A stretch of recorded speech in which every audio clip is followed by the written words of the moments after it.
Hey, what's up Street Dogs, Eric from the Eric Street Photography blog. So, if y'all watching this video, I want to throw some photography inspiration and motivation tips at you. So, first and foremost, I think I haven't met a single photographer who hasn't had an experience where they kind of lose motivation or inspiration in photography.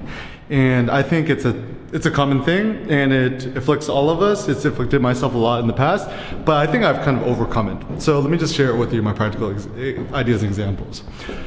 First and foremost, one of the biggest tips I actually have is shoot more selfies, photograph yourself more.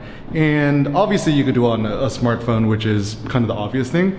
But I think actually the more interesting thing is shoot selfies with your proper standalone camera, whatever that might be. So shoot selfies with yourself on film, shoot, if you've got Ricoh GR3, shoot selfies with that. You could just hold it upside down and hold it upside down the other way. If you have a camera with an articulating LCD screen, do selfies that way. And what I love about shooting selfies is that you're always there. You cannot refute yourself, and you won't say no to yourself. And shooting selfies of myself has actually been super interesting because no matter what, I could utilize any sort of situation to make an image of myself. And this is very interesting because, like sometimes you see an interesting shot of a light, or you see an interesting scene, you're like, wow, I just wish that, I just had a type of person to photograph. And then the problem with that is that, you kind of have to wait around for somebody else to come before you photograph them. But my thought is actually much more simple. It's like, instead of like asking other people for permission, look, why don't you just, you don't need permission from nobody else, just photograph yourself. And the problem with shooting selfies is that it's often seen as like, really like egotistical and vain and blah blah. But also my philosophy is to be egotistical and vain is a good thing, because to not be egotistical and vain is to essentially rest your self-esteem on the approval of others, which I think is actually far worse. Other things that's been helpful to me, just shooting JPEG. Keep it simple, reduce the image quality size if your files are insanely big.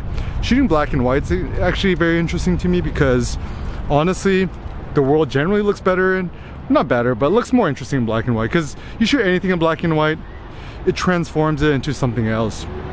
Also things that have been helping, I've actually been shooting a lot of video for fun, and the funny thing with video is the more video you shoot, the more you kind of appreciate photography. Some other tips: buy a Ricoh GR3, it's like $900, or get a Ricoh GR2, just shoot JPEG and allow yourself to just keep it in your front pocket, keep it with you everywhere you want. If you want a cool strap, pick up an Eric neck strap or Eric wrist strap, just Google it. And I really do think that ultimately the best way to be creatively productive as a photographer, the smaller the camera, the better. So my current ranking in cameras is this: Ricoh GR3, best camera, then probably the iPhone Pro. Then besides that, all other cameras not even worth looking at. So, and also just be anti-perfection, just kind of enjoy it, and upload photos to your own website, blog. Use wordpress.org. Don't upload it to no stupid social media. That's gonna really fuck up your motivation and inspiration. So these are some quick tips or some ideas that you have to stay motivated. Feel free to share in the comments. Thanks a lot for watching, guys. Peace out.